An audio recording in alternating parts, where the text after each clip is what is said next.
to call to order the Criminal Justice Commission for the City of Lancaster. Could we get the roll call, please? Commission Member Brown? Here. Augusta? Gapel? Here. Greer? Present. Harris? Present. Vice Chairman Viera? Chairman Christ? Present. We have a quorum. We're going to have Commissioner Greer give the Pledge of Allegiance. So if you'll please stand and remain standing. Please join me. I pledge allegiance to the flag of the United States of America and to the republic for which it stands, one nation, under God, indivisible, with liberty and justice for all. We're going to have the invocation by Reverend Maxine Schultz. Thank you. It's an honor to be here. So if you'll just close your eyes if you're comfortable doing that. Let's just know that the guiding spirit of the universe is operating right here and right now through all the people here at the Justice Commission and with people wherever and however they are. It's that guidance from spirit that we can listen to from within us that will take us beyond our own thoughts, our own choices, and listen to what's in the highest good for all concerned. We're grateful for this spirit. We allow it to come forth within us, and we allow it to be so, and so it is. Amen. Thank you. My pleasure.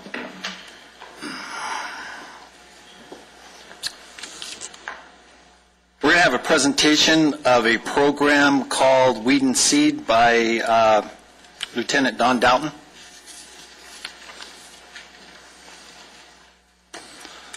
And Janie Hodge. And Janie Hodge.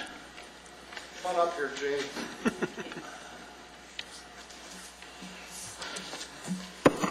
Mr. Chairman, Commission members, I'm real excited to be up here to talk about Weed and Seed. Sorry, Mr. Chairman, that they've named it Weed and Seed, but it's been Weed and Seed for many years. Weed and Seed, it's a national funding source, and there's over 300, presently 300 Weed and Seed sites across the nation. In fact, Janie Hodge and I just went back to a national convention in Maryland and met most of the members of these sites. Some have been are brand new sites, some have been in existence for over 10 years. Essentially what it does is it allows the Weed and Seed site, it gives it funding to bring the community together to weed, which means go in with law enforcement and take the bad element out of the community, and to seed, bring the good element back in and assist the community into building a better community. The funding, it starts off at a very low end. This year we got $100,000, and what it happens is you get 60% goes to weeding and 40% goes to seeding, and it's a bell-shaped curve. And over a 5-year period, the third year it's 50-50, and we should get about $250,000 on the third year, and then it tapers off. It's $1 million funding for the entire funding period for 5 years. Right now, we're looking at the first year. I'm going to let Janie talk more about it, but what we've done is we've decided for the seed portion, we've supported our Midnight Basketball League, and then we're augmenting what Jim Capel was doing with the PAC program over at Parole. And then as far as the weeding portion, we haven't started expending any money, but after our kickoff next week, we're going to go in and we're going to go down to one of the higher crime areas, which is 1121 north of Avenue I, and start some active target enforcement down there. And the grant will support some of the overtime will pay for deputies to go down there and do it.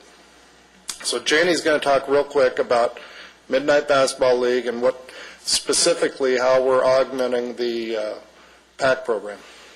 Just a real quick question. The weed and seed has nothing to do with medical marijuana? Absolutely nothing. Go ahead, Jenny.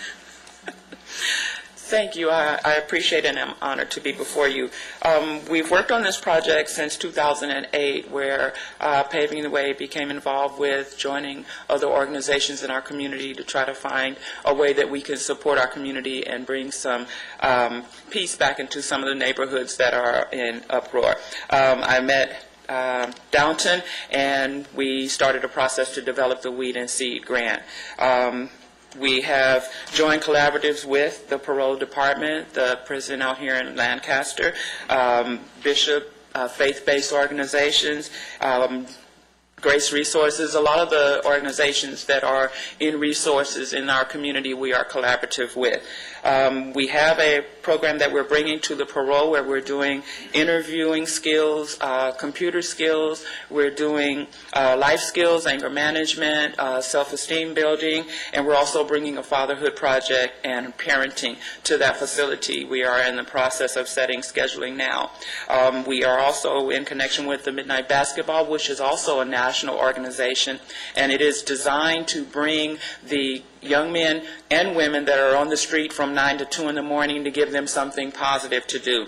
In order to play basketball, you have to go to the workshop that is from 9 to 10, and you have to participate in that workshop, then you can compete in the basketball tournament from 10 to 2. We start off with 8 teams. They compete with each other. We do a draft. We're doing the awards dinner and that kind of thing, and we have jerseys, and we're doing that at the AV Champion Center, and it starts Friday the 19th. And that's in hopes that we will be able to attract some of the youngsters off the street that are partying and doing those kinds of things and give them something more positive to do in the community. We also are in collaborative with the senior centers, so we have programs that we work with the senior centers, the Arbor Court, the Arbor Gardens. So what we're trying to do is bring a positive environment back into our community. After Lieutenant Downton weeds out the bad element, then we come in. Hopefully we're hoping to talk about some of the neighborhood housing projects, because if there's program to be developed, we would like to go in and be the positive impact on those houses in the community. Our target area is Avenue I, J, 20th West, and 30th East. So that's our target area, and we divided it into 4 quadrants so that we can have some control. Lieutenant Downton's gentlemen and women on the core team are going in and doing surveys so that we can see what the community thinks they need and how we can best support them. Thank you. Any questions? You have a program or a presentation on the 18th. Can you talk about it? We have a press conference. Press conference, yeah, we want to get it out in the community that we do have Weed and Seed, what Weed and Seed's all about, the program, and what's going to be available. And invite the community, because a large portion of what Weed and Seed is about is bringing the community, the sheriff's department, and the city all together so that we can talk and develop a relationship to bring some cohesiveness into the areas that need some structure, and so that they can put a face to the name, and he's no longer a police officer, he's now Downton, and that just brings a different environment in our community.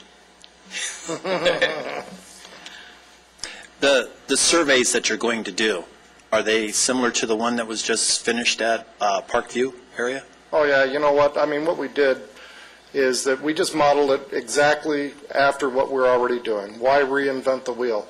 We've already got it in place. You know, we may change it up a little different and maybe do a survey as we go in with enforcement instead of doing a pre-survey. We can do things differently because the funding source is going to be different, but we modeled it exactly over the high-impact cops team. And we will use high-impact cops and the present enforcement efforts. Great. It's a great program. I don't think we're to reinvent something new. I think that it's to enhance what we're currently doing to give us more support. So I think that working together, we can make a really good impact in our communities. I think that's a good statement for the entire community. Thank you. Does anyone have any questions? I just have one question. The participants, you talk about this basketball league and program you're going to have. Do the people who are participants, do they have to live within the city of Lancaster's boundaries? What about people that live in Lancaster but in unincorporated areas, but still an area you'd think of as Lancaster? We're focusing on our target area, but anyone is welcome. We are a Antelope Valley community, so anyone is welcome to play, but our focus and the advertisement that we will send out will be directed at our focus area, but anyone is welcome. It's a program that's already in place. It's a national program. And very, very successful, and no surprise, they looked at the hours that were most vulnerable for the youth to get in trouble, shootings, murders, this, that, the other, so it takes them off the street during those critical hours, so it's very well thought. And we will have the support of the Sheriff's Department to give us support during the game and after the game when we're departing from the location. And also, we have community organizations that are going to come and do the workshops for the 1 hour prior to the games. Will there be any weed and seed going on in our Palmdale sister city? At this time, our target area, we decided what our target area was, and that funding is supposed to be designated for that area. But yes, I am definitely in connection and talking to Palmdale as well. In fact, our Youth Build organization is located in Palmdale. So some of our youth from Palmdale will be participating in our game site. And I definitely agree that everyone should be involved, and that's the goal, is to have everyone involved. Well, what my concern would be is importing the bad guys. How are we going to keep from importing the bad guys from other areas? Now, the thing is, if your program becomes so successful, everyone's going to want to participate in it. National basketball, the Midnight Basketball League is designed to import because we're going to retrain them and give them a positive thing to do. So as opposed to them being on the street from 9 to 2, they'll be playing basketball from 9 to 2. They'll have pastors, they'll have anger management, team building, gang, task force, all of those kinds of skills will be offered to them in a hopes that we can change their attitudes and what they do during that period of time and hopefully make a difference. So we're not really trying to detour them from coming because we would like to be able to talk to all of them. So I don't think that is a concern from my point of view. But the primary focus of this weed and seed program is between the target area. Now, hopefully Palmdale will apply for the weed and seed also, because when I was back in Maryland, I talked to many weed and seed sites that had areas like we have, Palmdale and Lancaster, two cities that are closely associated. And what they did is the other city also applied for the weed and seed money so that they had two programs going at the same time. And it was very successful that way. But I will tell you that to get the funding through weed and seed, it's extremely difficult. I mean, this was a long process. We started back in 2008, and you have to have support from the U.S. Attorney and DOJ, and it's extremely tedious, and it was quite the day when we found out that we were accepted and we got the grant. And then you go back and you talk to all these people that actually have the weed and seed, and it's you're in royalty if you have a weed and seed program in your city, and it really opens up avenues for other grant funding. And what we were told back there is that if you have a weed and seed site in your city, that you go at the top of the list for any grant funding that's available through the federal government.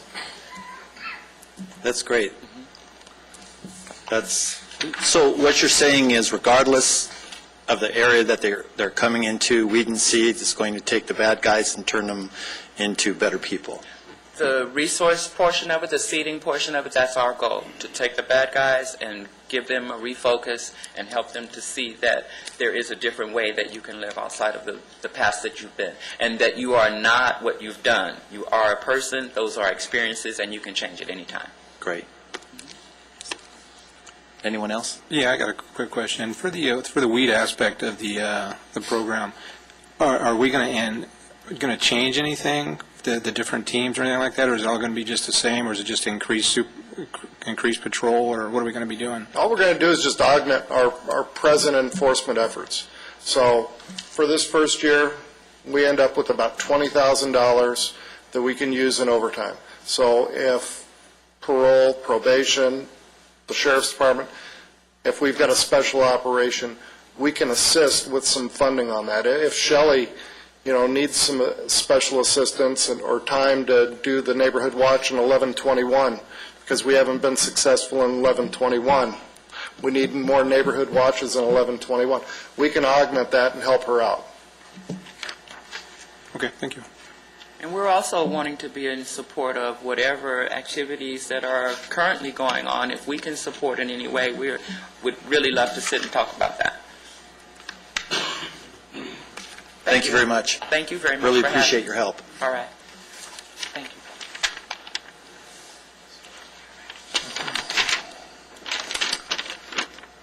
I don't see any public business from the floor. Has everyone reviewed the minutes? Do we have a motion to approve the minutes, February 10th? I move that we approve the minutes February 10. A second.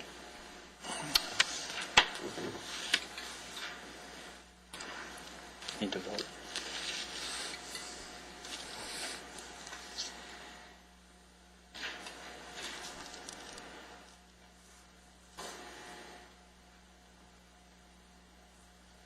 It's unanimous.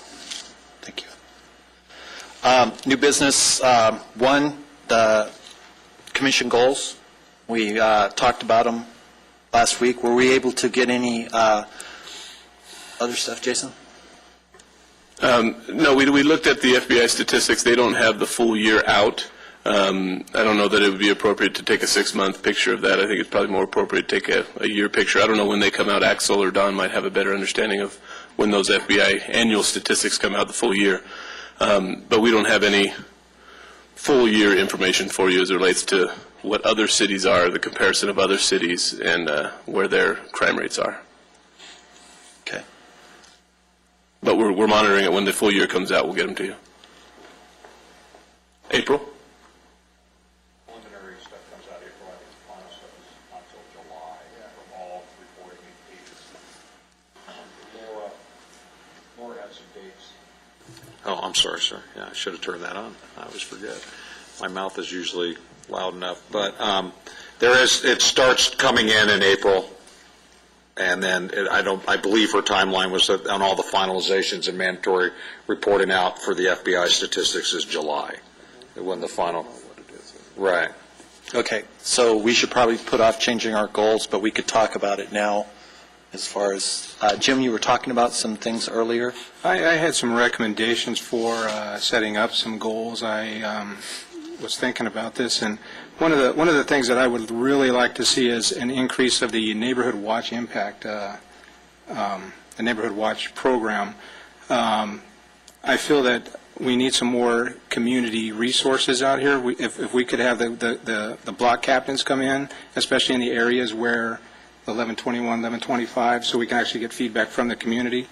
I've been working with with AB's Most Wanted, and what I find with working with the community is I get a lot of good feedback, and everybody wants to help.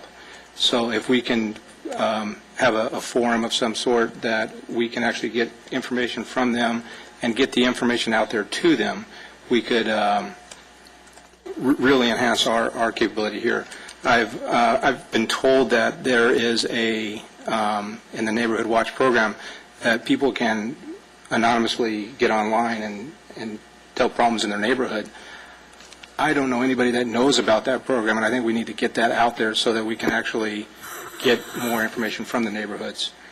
So that was just one of the things that I'd like to see more of the Neighborhood Watch stuff in there. Shelley? Actually, the online reporting is for any citizen, and we have promoted it in the past, and we've been talking with the communications manager about further promoting it. When it first started in 2007, postcards, and I can give one to you today, Jim, were sent out to all the local households in the city. But you're right, it is underutilized, unfortunately. When the city and the station started it, we were very excited that it was another tool for the citizens to use. Also, we meet with our block captains, not just block captains, but our Neighborhood Watch members quarterly, in addition to our regular Neighborhood Watch meetings with each group. So I'm happy to involve the commission in the next one if you'd like. We just had one last week. And we can certainly set up a special forum, as you're mentioning, and we can do that. Since we just had the quarterly meeting last week, we can set up the forum at any time that's convenient for the commission to get further input from them for you. Okay. Also, I do the AV's Most Wanted every Wednesday, so if it's permissible, I could plug that every week on TV. That would be great. If that would be okay. Okay, I'll talk to you after then. Okay, Thank thanks. you.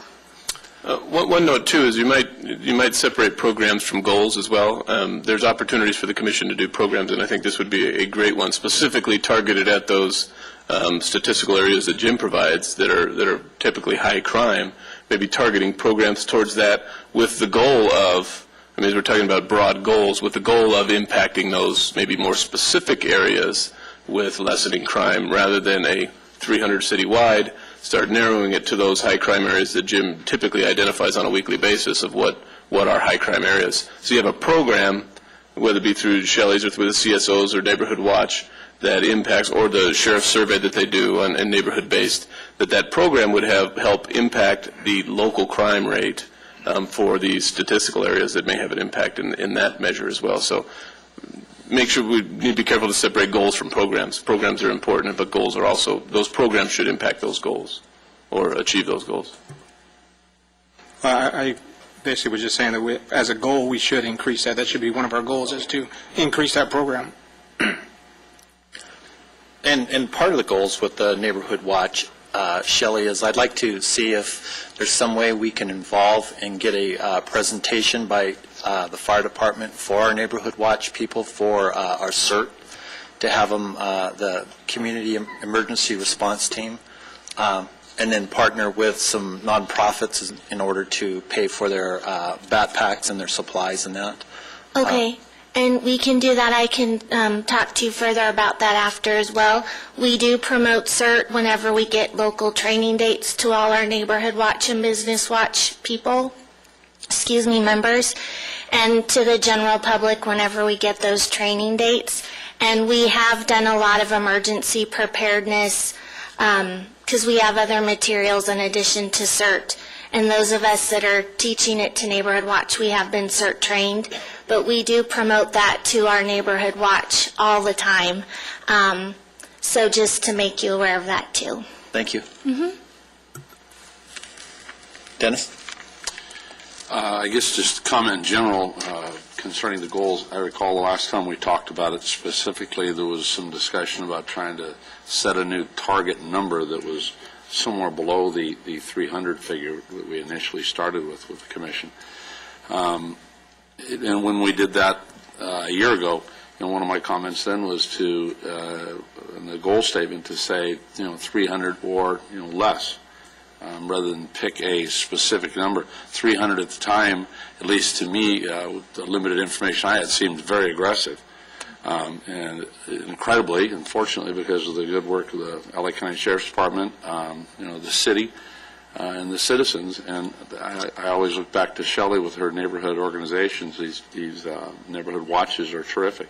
All of these things have come together, and there's been a tremendous lowering. I'm still reluctant to pick a specific number below 300, especially in light of some of the things that Jim talked about at the last meeting, the early release of prisoners. I know the front page of all the newspapers have carried some of the stories. LA County Sheriff's Department, with I guess it's Peter Pitch's facility, letting out a couple hundred people early because of budget constraints. I'm really concerned about how that is going to impact. I know the overall trend has been downward, and I know specifically within the city it's been downward in such a significant way, maybe double what the county-wide or state average is. But I'm reluctant to pick a target number as far as, trying to push that goal below 300. I think that should be something that the Commission continues to focus on and work on. But I am really reluctant to pick some lower number at this time, right now. It's my understanding that the FBI actually picked the number, and the number of 300 is, anything under 300 is, in their opinion, is considered a safe city. Is that true? Yeah, I think there is, 300 is a sort of a loose number. I don't know that it was, there was any science to how it was picked, but certainly, there's a tremendous difference that you see in any city or any community when you lower the crime rate down to somewhere close to that level.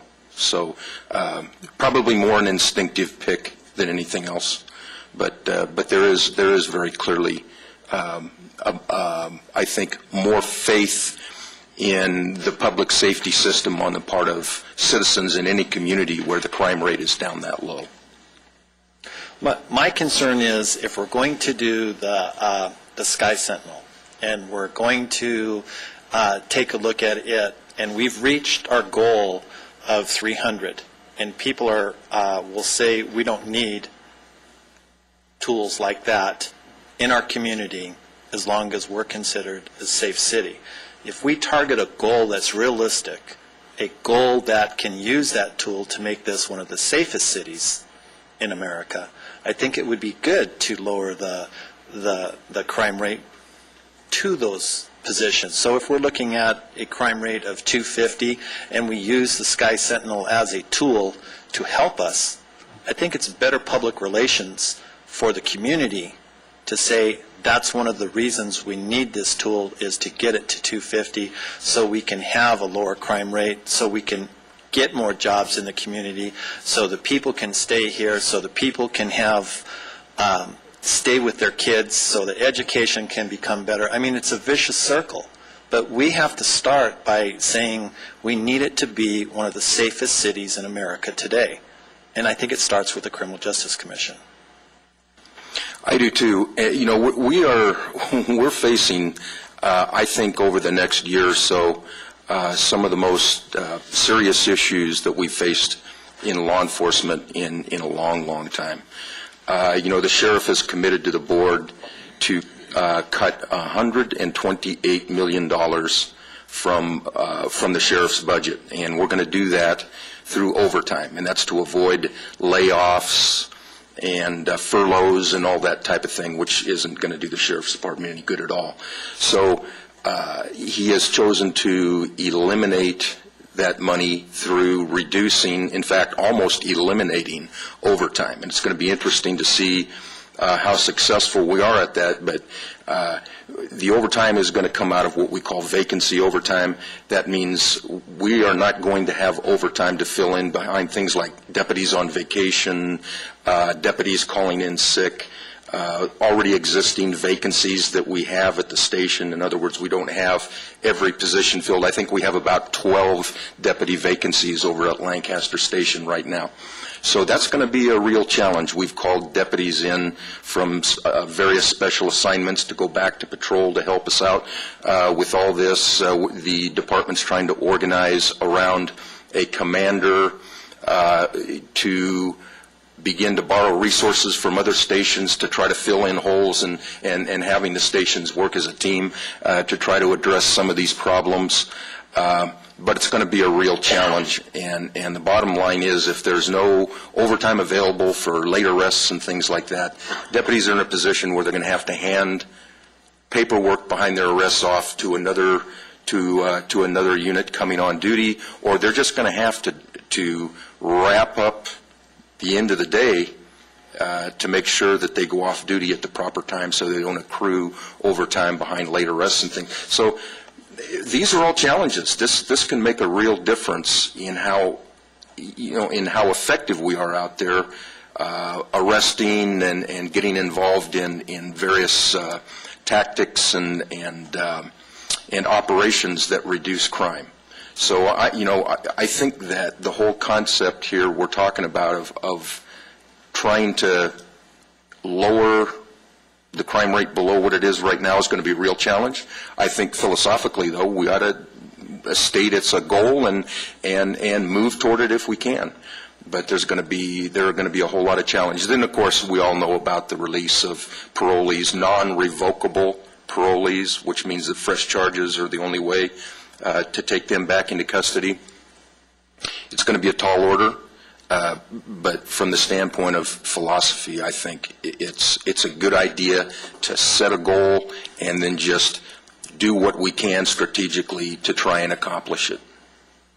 Thank you.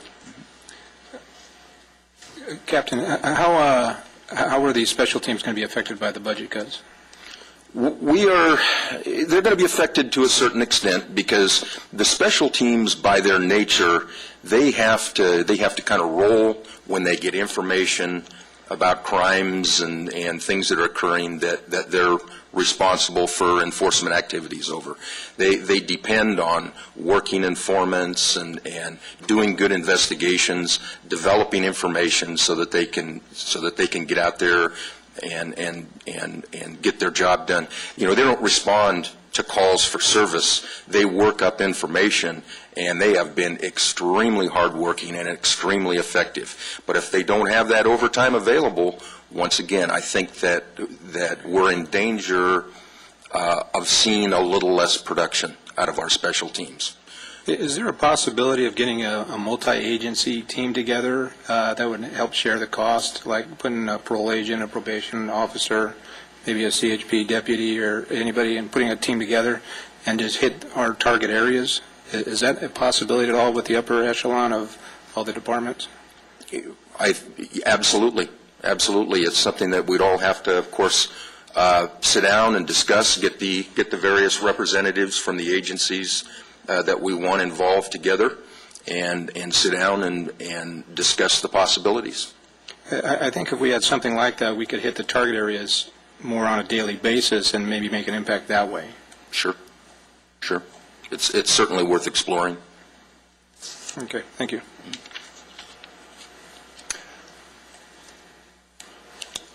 I think it'd be best that we table this so we have our other two commissioners here before we make a decision and do anything, and we have all the facts in front of us. Is that okay with everybody? Yes, especially in light, it sounds like some of at least the preliminary numbers aren't going to be out through the FBI before April anyway. Yeah, actually, what are the numbers right now? Is it we ended up with 307? Yeah, I believe that's exactly it, 307. We've had some real drastic reductions. Overall, Part 1 crime rate was down over 21%, I believe, for 2009. And you know, we're still moving in the right direction so far in 2010. So we're still doing okay, but some of these problems might catch up with us. So even if we match that, we would be at about 285. Yeah.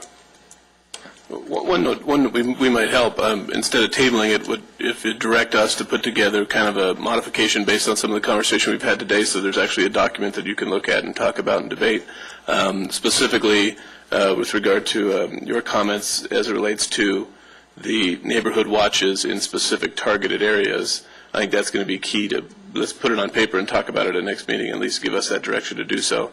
Will get us one step forward.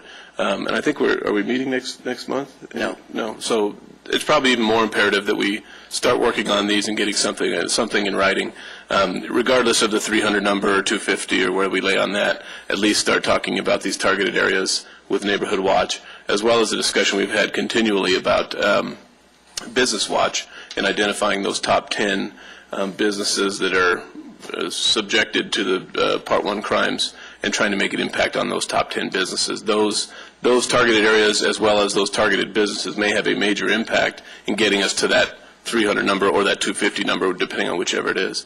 And in some cases, not necessarily more law enforcement. It's more community involvement. It's more neighborhood watches, which Shelley's working on. It's more business watches. Some of these other programs, the commissioner's involvement from a community level. It's the impact houses. These types of things that really, really matter and have an impact, even regardless of a sheriff's budget or overtime or how many parolees are out there. These community programs have an impact. so that we can get that in paper, at least for 2 months from now, we'll have something for you maybe to approve, Okay. if that's okay with the commission. Consider yourself so directed. Okay. Thank you. We're going to move on now. We had a change in the, as a commander. Jerry Flavin was the commander at our local highway patrol station, and we have a new commander. We invited him to come in, introduce himself to the Criminal Justice Commission, and hopefully we'll talk. And his name is Todd Hoos. Todd, welcome. Come on up.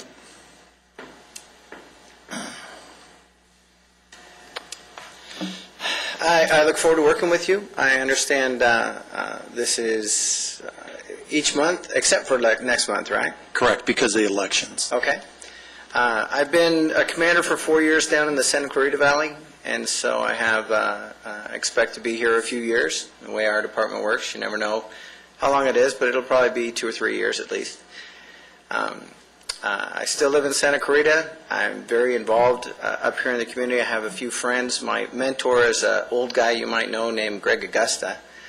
He was my sergeant years ago, and he brought me up through sergeant, lieutenant, and then pushed me forward to captain even after he retired. So I was disappointed to see he wasn't there, but I live close to him back home too. I'll be working with Paul Schaefer, who I believe you met last meeting, and I'll be involved in the community. I really look forward to this. This will be a fun job. Would you be willing to have a position here and sit with us every week, or a representative? Absolutely. I think the Highway Patrol should be involved. We would really appreciate it. Great. Thank you. Thank you. Thank you for being here. Sure. You know, Chairman Christ, our relationship, the Sheriff's Department and CHP, has never been better, and I would be really happy to have them as members of our meetings. You know, we're involved in an operation called CalGrip, which I think you're all familiar with. And I'll tell you what, our deputies and I believe also our CHP officers are really enjoying that, working more closely together. We're learning from each other, learning about each other's organizations, learning about each other's capabilities. And I'll tell you what, I'm hoping this CalGrip program is going to last for many years to come. I don't know that with the budget situation the way it is that we're going to have that there too much longer. We're finishing up, I think we end this month, right? Yeah, we're good for one more month with funding on that, but it's been a really successful program, and you know, as far as I'm concerned, the California Highway Patrol is a really, really important aspect of law enforcement here in the Antelope Valley, so I'm happy to see him be part of things. Thank you. Brett, can we get him a nameplate and a position over there so he can sit with us? Thanks again. We're going to move to the commission and staff presentations. Jim's going to give us a presentation.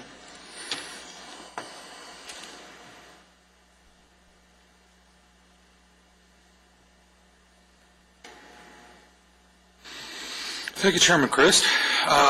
This measurement period goes from January 31st, 2009 to, or it should read 2010, February 27th, 2010. These are kind of the raw numbers that are up there with regard to violent crime and property crime. Again, one of the things that I just want to point out to you when we start talking about the differences of the way that we're looking at crime from the way that they're looking at crime, these represent the number of incidents. Their numbers may, from time to time, include multiple victims at the same incident. So when we're starting to talk about how crime happens in the community, we're looking at number of incidents as opposed to perhaps one incident that had 5 victims or something like that. So that kind of explains some of the differences occasionally between their money or between their numbers and the numbers that we use to look at how it plays out. Essentially, it was excuse me, a pretty good month. With numbers in the 60s and 70s, that's a good month for us. My reports in the past have included numbers in the 80s and 90s, so you can feel good about that.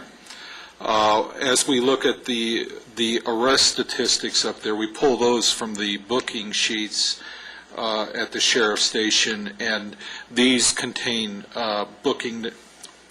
These are, if they identify a case with a report number that has this type of crime on it, then we counted it. If it doesn't, then it doesn't.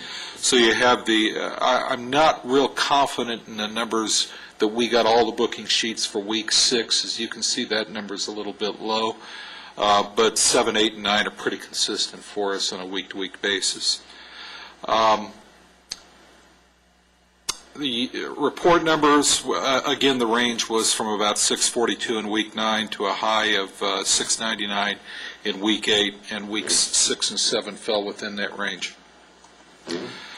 As we look at reporting districts and Part 1 crimes, you can see in week 6, the top 3 reporting districts were 1135, 1126, and 1123.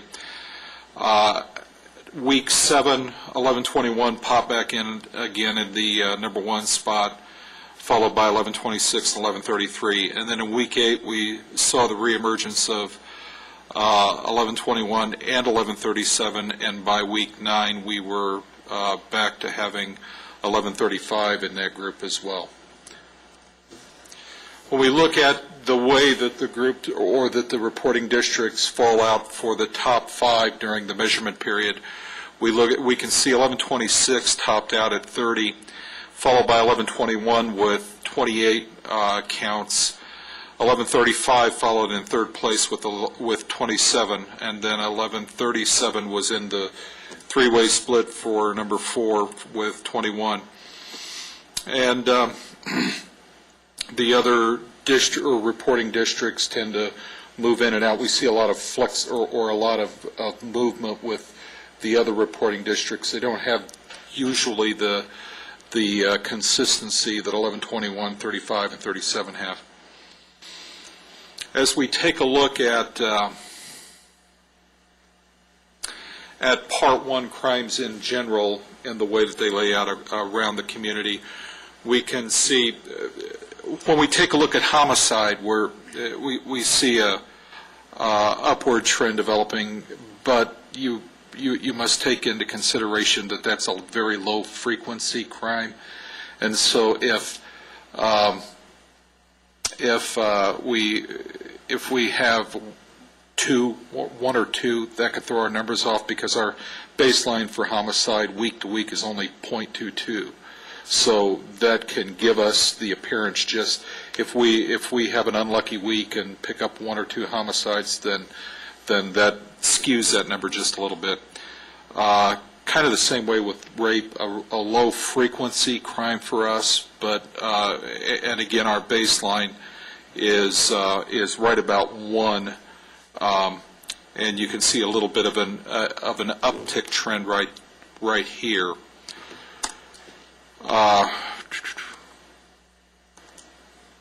Robbery. Let's see. You can see there that our baseline is pretty consistent with the trend line. So essentially, it's tracking flat right now. Same thing with assault. Assault is trending down just slightly, and you can see, particularly over the last 15 weeks or so, there's been a pretty good decline. As you look at this chart, or at these charts, remember we're always over here in week 52, 53 at any given time at the end of a measurement period. So this is looking back 52 weeks. And again, our trend line is going down there. When we take a look at burglary, where our trend line is below the baseline, but again, that's a very good thing. Because of some recent activity, we're trending up just a little bit, but not much. We look at larceny. Again, this has been one of the great success stories, and there's a lot of explanations out there of why this is happening, but our baseline is up there with the blue, and our baseline is right around 42 events per year, and you can see that we're well below the baseline, and we continue to remain well below the baseline. and we get fluctuating traffic, right, or fluctuating trends. Right now, our trend is slightly up, but not by much. Auto theft, we're well below the baseline, and our trend line is essentially flat right now. And arson is kind of like with what we have in the Antelope Valley. It has a similar frequency to rape and homicide. It's a very low frequency crime for us. So again, as you see this trend line here trending up, you're looking at an upper level here of 4 at one point. And as you can see the impact that has on the trend line, simply because characteristically we don't have many of those crimes.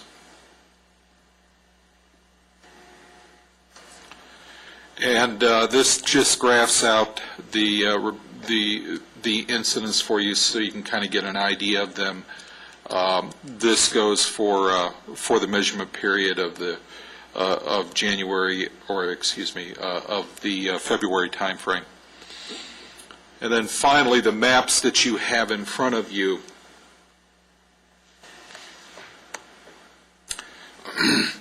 Essentially, what we're looking at with this map is, if you look over in the right legend, you can see the crimes and the counts for the crimes that actually geocoded. In other words, it was where we got a good enough address from the Sheriff's Department that we could actually geocode the crime. I think there's, for this measurement period, about probably 10 to 15 that didn't pick up or geocode. If you look at the bottom two legends at the bottom of the page, on the left side, you'll see the Part 1 crime frequency by reporting district, and it goes from green, meaning good, as far as lack of crime in an area, to red, where we have a heavier concentration of crime by reporting district. Within that, I also did an overlay for you that shows the migration of crime from our last reporting period in February, well, at our last meeting, the migration of crime from that information that was presented to you to this measurement period, which ended the 27th of February. So you can see with that, you can see where the relative increases were spatially around the city, and then you can also see where the relative decreases were around the city as well, and then what the measurements were that fell in between. And essentially, that's all I've got. Questions? I guess I have just one. Your first slide, I believe you stated that you weren't 100% confident that you had all the arrests or bookings or incidents in that. Why is that? Because the week 6 numbers look the best, so that's why. We rely on photocopies, and sometimes we get them all, and sometimes we don't. So, I mean, that week obviously looked the best, and there's a good chance that we did get them all. It's just that I haven't gone over and independently verified that we did, so my confidence is a little bit low there. My staff person that enters this data for us, they do the best job they have with what they get. All right. Jim, who are you dealing with over at the station to get these copies of the booking slips? You're a crime analyst. Okay. I'd be happy to intervene here a little bit and make sure that whatever process they're employing to gather these things up, we'll make sure we get you 100% of them. Because this is important. We're increasingly committed to data-driven policing, and we need good numbers. So I'll visit with the DB lieutenant, and we'll make sure that we've got a competent method of gathering these things up. Okay. Thank you. Thank you. I got a quick question. Is there any way that we can get the conviction rate in our city as far as we have all these arrests and crimes? What's going on with the courts as far as the conviction rate? Are we just getting probation or coming right back to the same place, or is there any way we can get that? Sure, we can get that. Detective Bureau monitors that. Don might be able to give you a quick answer in terms of generalities, but we can certainly get you some exact numbers through Dave Oliva, our DB lieutenant, on that, if you'd like to see him. But is there any way to get a report from the actual courts? Do they keep stats of what happens in their courts? Certainly, yeah, they do. So you would prefer to get them directly from the courts rather than through DB? Well, I would like to see what the conviction rate is what's happening. Are we just giving everybody probation? Because it seems like the same arrest every month. Is it the same people doing it, or is it we could do some stats on that anyway. Yeah, we can take a look at that. I don't think it's necessarily just a matter of being, the same people every month. It seems like particularly when you have gang involvement and you're very probably aware of this, it just seems like you arrest one and one of the other kids steps up and takes his place. So I'm not under the impression that it's the same guys over again, but we do know that of course custody, in particular with budget problems, is a kind of a revolving door. So there's going to be an element of that involved. Do we know, is our courts tough on crime up here, or do we know anything like that? Our courts are fairly tough on crime up here. There are certain crimes that I wish we could do better on, but particularly when it comes to violent gang crime, our district attorney's office down here is committed to prosecuting those and does a very, very good job. Residential burglaries, they do a very, very good job. There are some other areas that we'd like to do a little bit better in, but they're dealing with the same thing. The district attorney is dealing with a huge workload and dwindling resources too. So all in all, I would give our Antelope Valley courts pretty high marks. Okay. Thank you. Anyone else? We're going to move on to the arrest statistics by Sergeant Kruger. Welcome.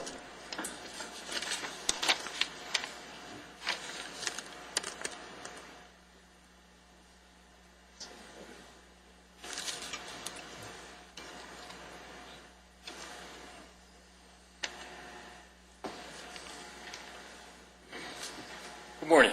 Good morning. Okay, we're going to cover our arrest activity for the last 2 weeks of February is what we're going to cover today. This here is our Part 1 activity for the last 2 weeks. We were down one arrest from the previous 2 weeks, which was not too awfully bad. We had a slight decrease in our robbery arrest, an increase in our burglary arrest, down 1 in our larceny arrest, and up 2 in our grand theft arrest. So not too terribly off from the previous 2 weeks, about consistent with where we have been in the past.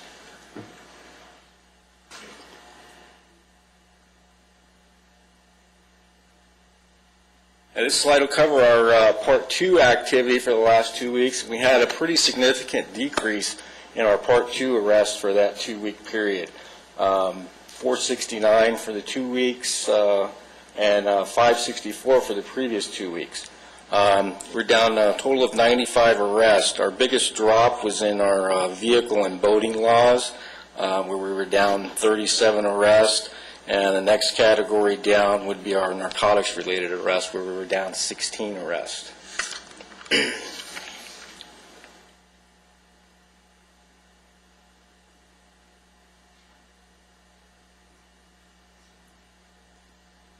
And in spite of the fact that we were down 100 arrests, we still had significantly more arrests than any of our comparison stations.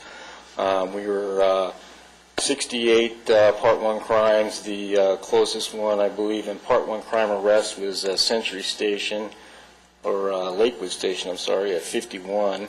And our Part 2 crimes, again, we exceeded everyone, all the comparison stations, and Century Station was the closest with that at 464. We were at 469. So we're still, although our arrests were down, we're still above the other stations that we compare ourselves to. size-wise and activity level-wise. So we're still doing fairly well on the arrest category. I have a question. Yes, sir. Because it's funny season in Lancaster, and there, during the election season, some of the people are asking or saying that our crime has gone down because you're not making the arrest. How would you respond to that? That our crime has gone down because we're not making the arrest? No, I don't think you can't make that comparison, because we're looking at two totally separate numbers. Our crime rate is based upon reported incidents of crime and not on arrest.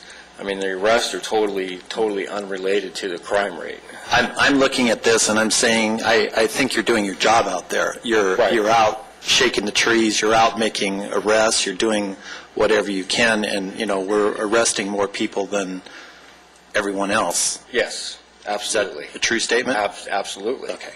Absolutely. Thank you. I think that's my last slide, sir. Trend here. The top graph is going to be our trend for the year. Top graph again representing the Part 1 crimes. The green bar going across is our last year's data. The red bar on the bottom there is our current year data. Again, we're about even with where we were last year. We started off a little bit low for January, but we're trending back upwards so our arrests are about similar to what they were at the same time last year. The second graph on the bottom, Part 2 crimes, again, the green bar representing last year's arrest stats and the red bar representing this year's. We're slightly down in our Part 2 arrests, but still pretty consistent with what we did last year, which is a good sign based on the impact we had on the crime rate last year. The arrests are going in the right direction here. And I think that's the last one. How much does the weather have to do with the crime? Well, the weather is going to impact our activity level, our arrest level. It is going to impact it somewhat. We did have a bit of a rainy period over that last 2 weeks of February, which kind of tends to put people inside their homes. Not as much activity on the streets, which reduces our ability to contact the people that we normally come in contact with on a daily basis out there that are involved in the narcotics-related stuff and things like that. So our arrests it goes in trends with the weather. The weather does impact it. You'll start to see more activity as it starts to warm up, the spring weather coming around, and then into summer. You're definitely going to get more activity out on the streets. And our arrests usually go up with that activity level. So. Chairman Christ? Yes. We just looked at this last week, and there are some seasonal effect trends that are evident in our data. But the weather showed to be, given the amount of data that we generate, we could not make any correlation between the weather and crime in any of the models that we ran. Probably the only thing that we did, or that we noticed any kind of even marginal effect in, was the fair in August over at the fairgrounds, and that was just a very low-grade marginal. Everything else charted out in the models to be not significant. Thank you. Thank you. Thanks. We're going to have a Section 8 update by Mr. Antelope Valley, Lee DeRico.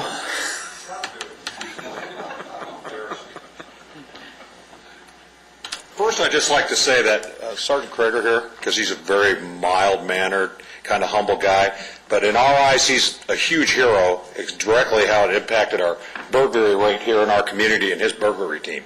He was a supervisor for that team, and we just, I'm not sure how comfortable he is in his administrative role that Axel's placed him in, but he's going to certainly be more well-rounded, but he is a heck of a policeman, and I just want to put that out there.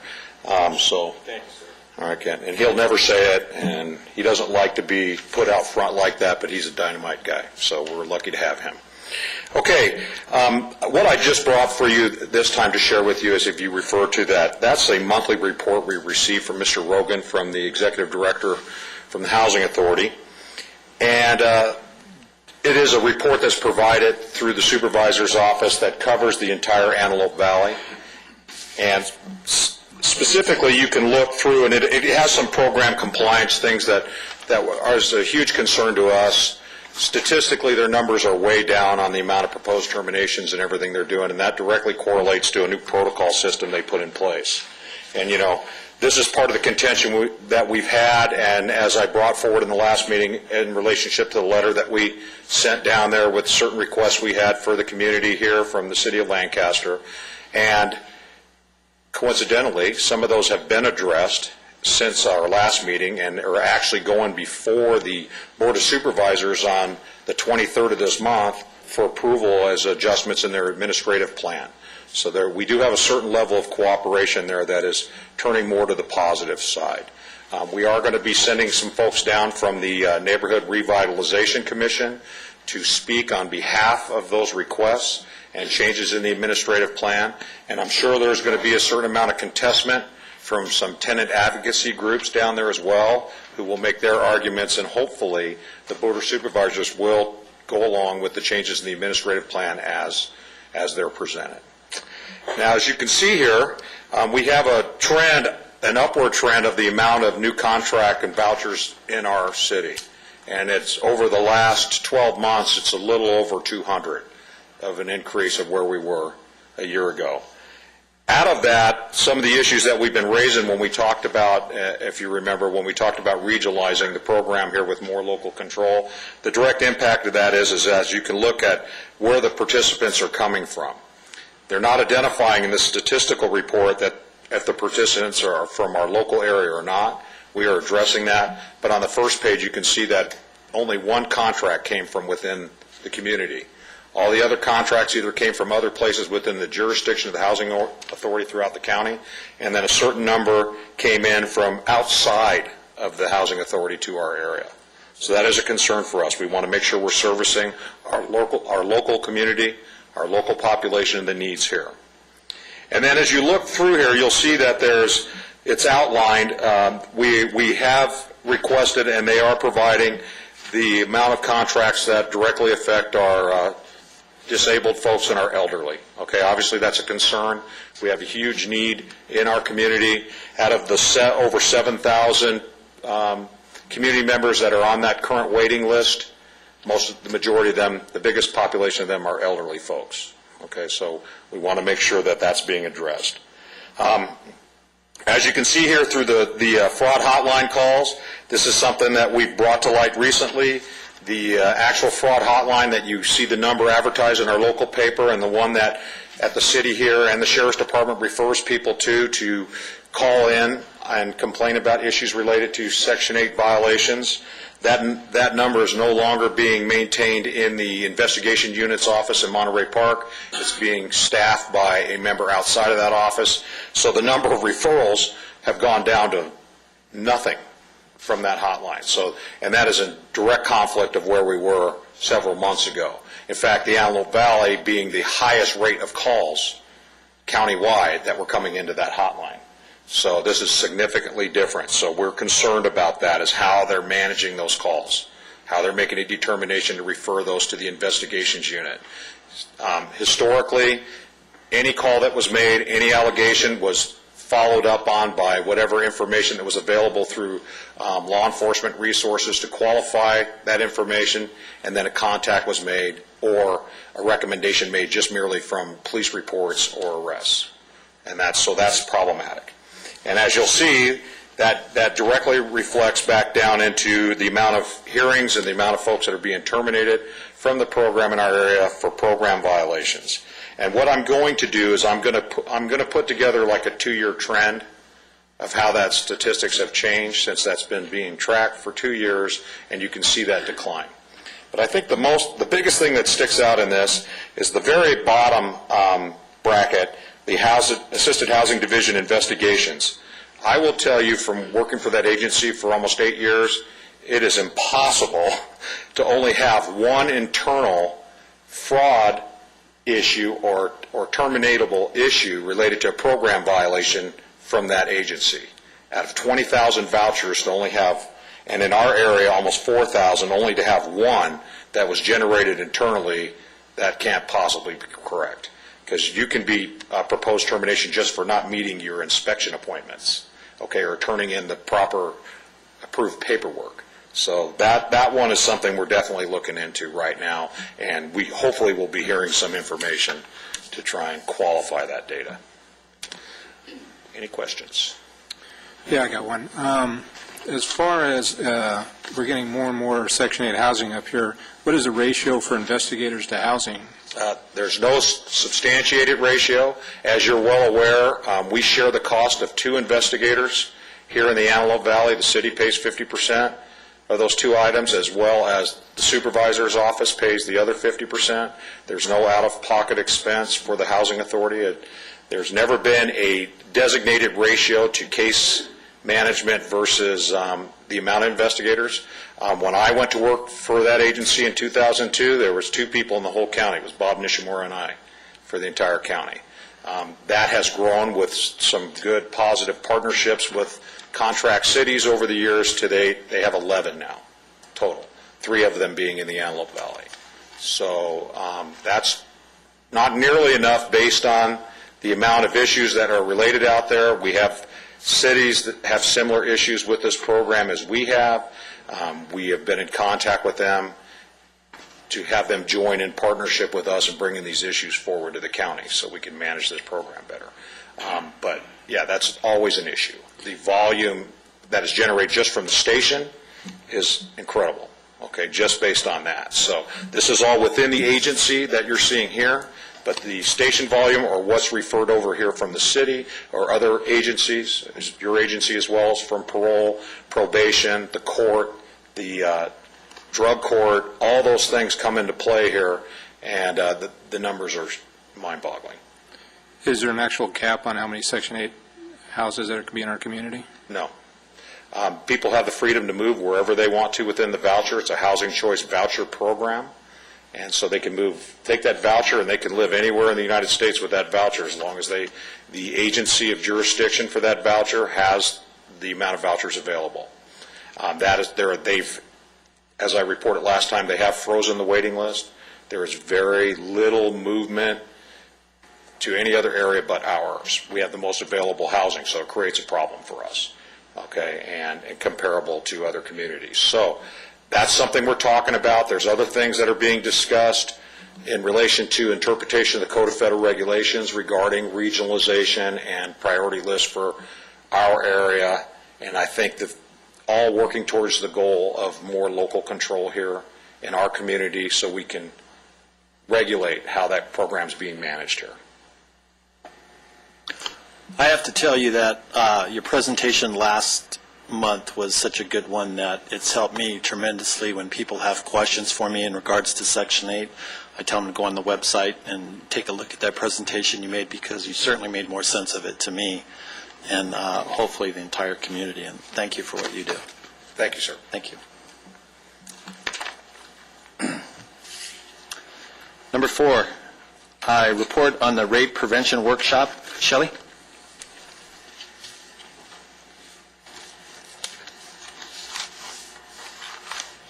Good morning.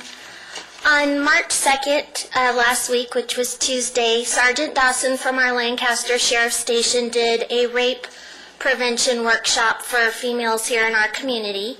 And we also taped it for Channel 28. I wanted to bring you the times it's running on Channel 28, but the whole schedule is being revised. So as soon as that's done upstairs, I'll send that to you. Britt handed you an article that I believe was in Monday's paper about the workshop. She did a great job, and she plans to do more of these types of workshops, not just for the community, but in the schools as well. and work more with us as far as help spreading the word, because unfortunately in the last year, as you're aware, our rape numbers were higher than obviously we would like. So we're trying to get the word out to everybody. Just a few statistics that she mentioned that are also mentioned in your article. 1 in 4 women will experience a rape or attempted rape in their lifetime. Obviously, that's a very disturbing statistic. Also, I forgot to mention, Sergeant Dawson is also president of the AV Domestic Violence Council at Valley Oasis Shelter here in Lancaster. So it also helps promote the partnership with the shelter as well.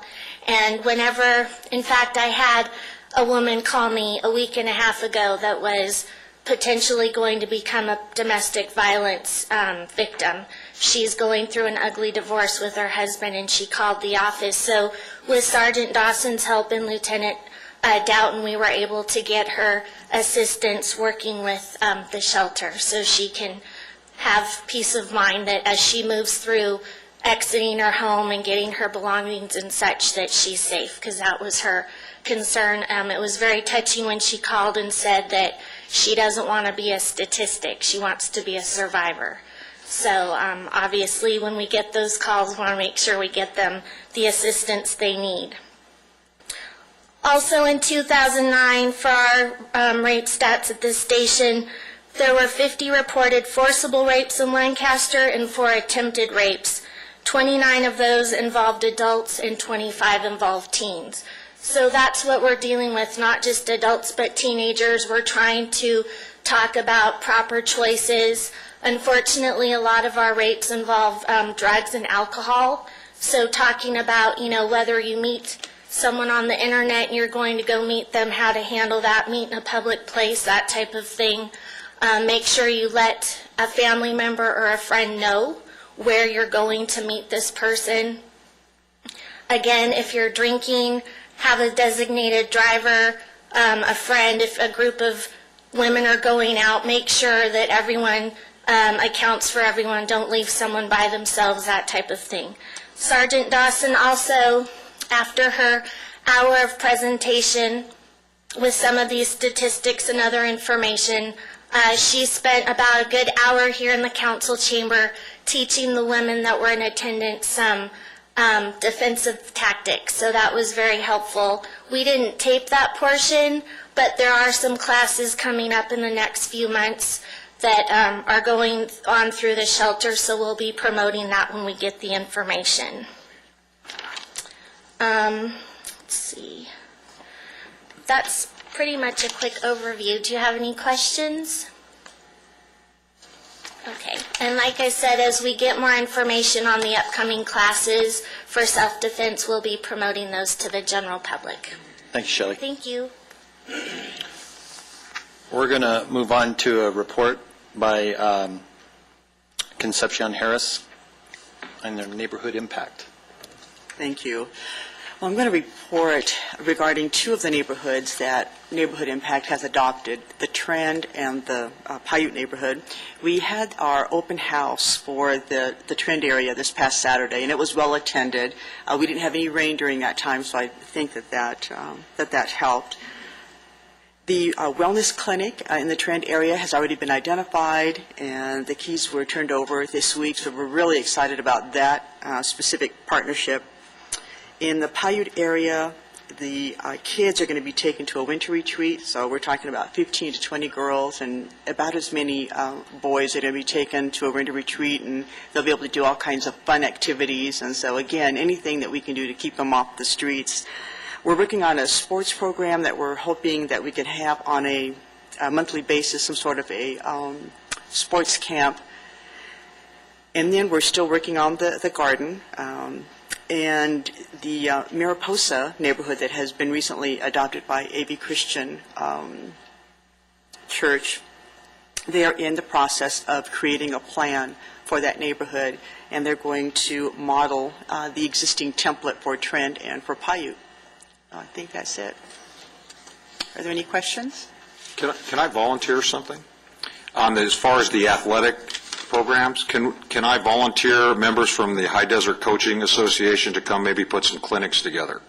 in those neighborhoods. You know what, we would absolutely Maybe love for that. different sports, and, obviously, we'd have to do it for whatever out-of-season sport it is, but I know there'd be a real interest for that, since a lot of these kids are fed into our schools as well, so to kind of get them motivated, because we do have a serious drop out there at our local high school level, especially with kids being involved in extracurricular activities at the school, so I'd like to generate that interest, if I could throw that out there. Okay, thank you.